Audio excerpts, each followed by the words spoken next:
আপনি দেখছেন news now, আমরা জানি কোনটা খবর।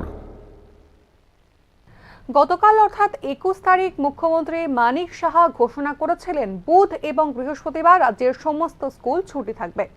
তবে আজকে অর্থাৎ বৃহস্পতিবার আবারও একটি নোটিফিকেশন জারি করা হয়েছে এই বিষয়ে। যেহেতু গোটা রাজ্যে বন্যা পরিস্থিতির সৃষ্টি হয়েছে, সেহেতু আগামীকাল অর্থাৎ 23 তারিখেও রাজ্যের সমস্ত স্কুল বন্ধ রাখার নির্দেশ দিয়েছে রাজ্য সরকার। শিক্ষা ভবনের তরফেও বৃহস্পতিবার সকালে একটি নির্দেশ জারি করে এই বিষয়টি জানানো হয়েছে।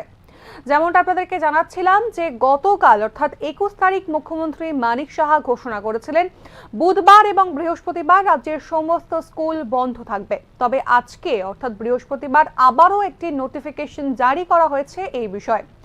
যেহেতু গোটা রাজ্যে বন্যা পরিস্থিতির সৃষ্টি হয়েছে, সেহেতু আগামীকাল অর্থাৎ 23 তারিখেও রাজ্যের সমস্ত স্কুল বন্ধ রাখার নির্দেশ দিয়েছে রাজ্য সরকার। শিক্ষা ভবনের তরফেও বৃহস্পতিবার সকালে একটি নির্দেশ জারি করে এই বিষয়টি জানানো হয়েছে।